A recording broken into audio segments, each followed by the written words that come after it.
Ada sebagian pemandangan yang bikin kaget, ada bercak diaduk anak korban.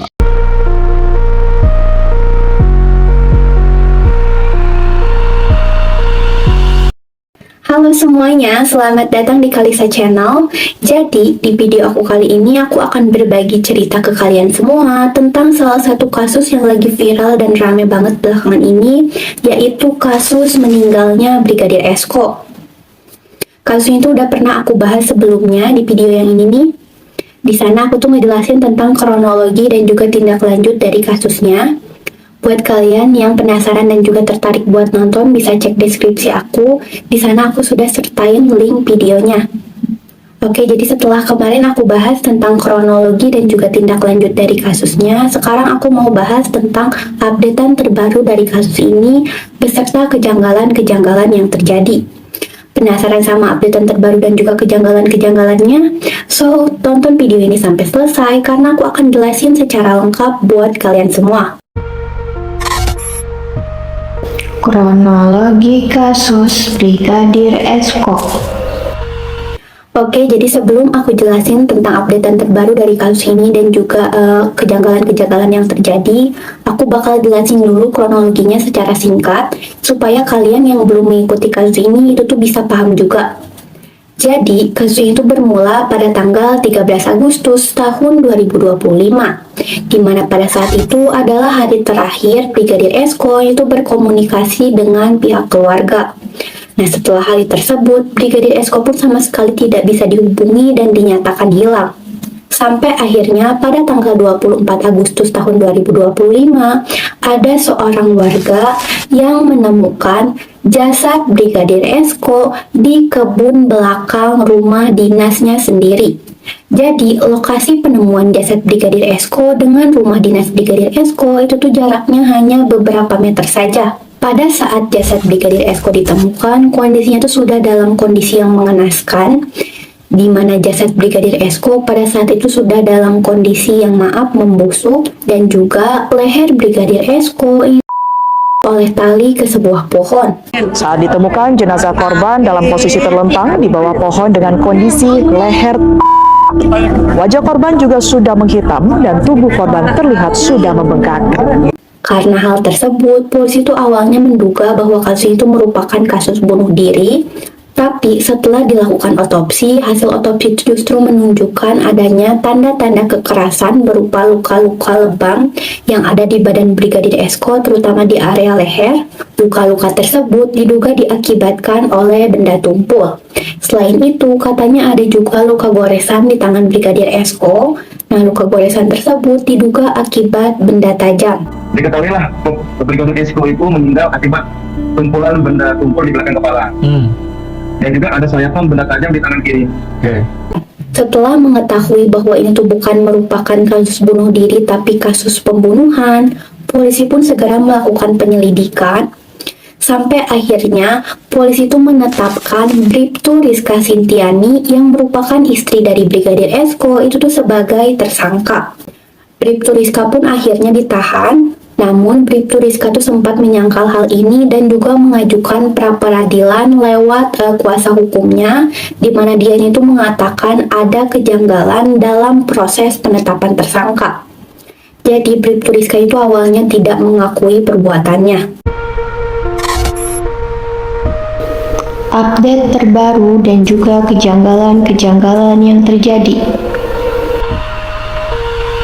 Kemudian setelah kasus ini terjadi, ada banyak banget kejanggalan dan juga beberapa hal yang menjadi sorotan, di mana yang pertama itu tuh adalah jangka waktu antara Brigadir Esko ditemukan dan juga hilangnya Brigadir Esko yang itu tergolong cukup lama. Karena hal tersebut, pihak keluarga tuh dinilai lalai dalam menemukan Brigadir Esko. Apalagi lokasi penemuan Brigadir Esko ternyata dekat banget sama rumah dinasnya. Yang kedua itu tuh adalah soal laporan hilangnya Brigadir Esko, di mana laporan tersebut ternyata dibuat oleh ayah dari Brigadir Esko, yaitu Samsul Herawadi. Istri dari almarhum Brigadir Esko tidak mau membuat laporan polisi. Yang membuat laporan polisi tersebut adalah ayah Brigadir Esko. Karena hal ini, orang-orang tuh bertanya-tanya kenapa yang membuat laporan tersebut tuh malah ayah dari Brigadir Esko, bukannya Rizka yang merupakan seorang polisi. Seharusnya sebagai seorang polisi, dia tuh lebih paham terkait hal ini ya. Ditambah, yang hilang ini tuh kan merupakan suaminya gitu. Jadi menurut orang-orang, seharusnya Rizka lah yang melaporkan terkait hal ini tuh ke polisi. Kejanggalan yang ketiga itu tuh yang membuat publik bertanya-tanya adalah bagaimana cara Rizka yang merupakan seorang perempuan ini tuh melakukan ini semua kepada Brigadir Esko yang merupakan seorang laki-laki, dimana seperti yang kita tahu harusnya tenaga laki-lakinya itu kan cukup besar ya untuk melawan. Karena hal tersebut orang pun bertanya-tanya bagaimana hal ini tuh bisa terjadi. Dari sinilah muncul dugaan bahwa mungkin saja pelakunya ini tuh bukan hanya satu orang, bukan hanya Rizka saja, tapi juga ada pelaku lain.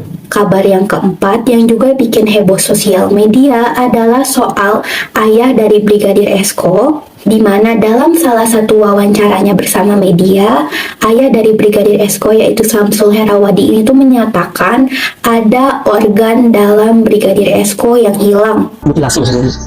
Ya, bisa dibuat dulu, bisa cuma potong-potong, mungkin tidak cuma ada sebagian anggota tubuh, organ tubuh korban dan ada. Tapi memang pernyataan tersebut itu tuh masih belum dikonfirmasi oleh ahli forensik maupun Polda NTB. Jadi kebenaran soal informasinya itu tuh masih belum bisa dipastikan. Kabar yang kelima juga datang dari ayah Brigadir Esko yang mengatakan bahwa dari banyaknya bukti yang ada, salah satu bukti yang ditemukan oleh polisi itu tuh ada yang berupa bercak. Nah, bercak tersebut ditemukan di dalam handuk, yang dimana handuk tersebut tuh ditemukan di dalam kamar anak Brigadir Esko. Yang bikin kaget, ada bercak di anduk anak korban, anduk itu dia ditemukan di ruangan anak korban yang diduga darah korban. Saya semakin terpukul loh, kenapa harus ke ruangan itu saya. Karena hal ini, orang-orang tuh menyimpulkan bahwa mungkin saja proses eksekusi atau pembunuhan yang dilakukan itu tuh bukan dilakukan di kebun, melainkan di rumah Brigadir Esko sendiri.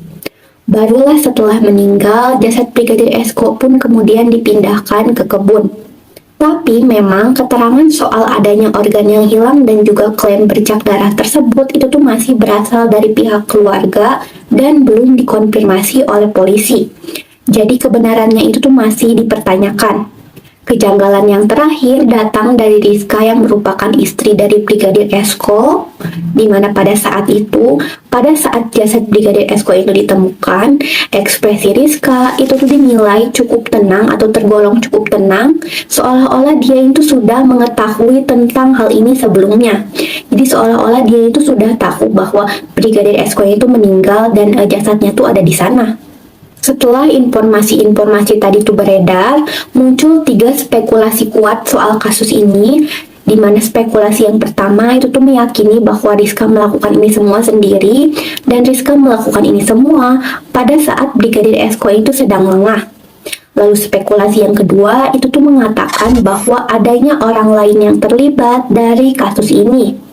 Jika memang benar bahwa proses eksekusi itu dilakukan di rumahnya dan kemudian jasadnya pun dipindahkan ke kebun, dari sini tuh kita tuh bisa menilai bahwa itu bukan dilakukan oleh satu orang, karena menurut logika, gimana caranya Rizka itu memindahkan jasad Brigadir Esko sendirian? Kalau memang benar ada orang lain yang ikut terlibat, hal ini tuh menjawab bagaimana Rizka yang merupakan seorang perempuan melakukan ini semua kepada Brigadir Esko, ya karena ada campur tangan orang lain ini.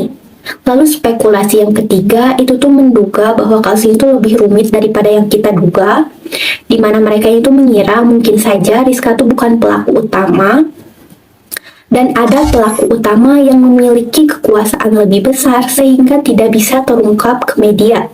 Untuk motifnya sendiri, kalau memang benar Rizka yang melakukan ini semua, ada 2 pendapat terkait hal ini, di mana pendapat yang pertama itu tuh mengatakan bahwa motif Rizka melakukan ini semua karena adanya konflik dalam rumah tangga, semacam ekonomi atau konflik yang lain, Lalu pendapat yang kedua itu tuh mengatakan bahwa mungkin motif Rizka melakukan ini semua karena adanya pihak ketiga dalam rumah tangga mereka. Kalau masalah rumah tangga itu tidak jauh dari sampai terjadinya satu eksekusi itu tidak jauh dari masalah satu keuangan, kedua masalah adanya pihak ketiga. Gitu. Tapi memang sampai sekarang polisi itu masih belum mengumumkan soal motif resmi di balik kasus ini, dan polisi juga belum mengatakan apa alasan polisi itu menetapkan Rizka sebagai tersangka. Muncullah dugaan soal polisi yang cenderung lama menangani kasus ini karena mereka itu berhati-hati karena kasus itu melibatkan sesama aparat. Menurut polisi sendiri, alasan mereka belum bisa mengungkapkan kasus ini karena mereka ini tuh masih mendalami terkait kasus ini lebih jauh. Mereka tuh masih mendalami soal bukti-bukti tambahan dan juga saksi-saksi tambahan terkait kasus ini. Kita lebih berhati-hati karena ini adalah proses pembuktian ilmiah. Kita harus tidak boleh asal. Jadi kita harus memastikan alat buktinya juga jelas sehingga peristiwa menjadi terang benderang. Mungkin itu ya. Oke, jadi itu dia tadi updatean terbaru mengenai kasus Brigadir Esko. Gimana menurut kalian? Silahkan tulis di kolom komentar. Tulis juga kalau misalnya kalian tuh punya spekulasi-spekulasi soal kasus ini. Jangan lupa like, komen, dan subscribe jika kalian suka dengan kasus-kasus serupa. Tulis juga di kolom komentar kasus mana lagi yang harus kita bahas ke depannya. Oke, see you in the next video. Bye-bye.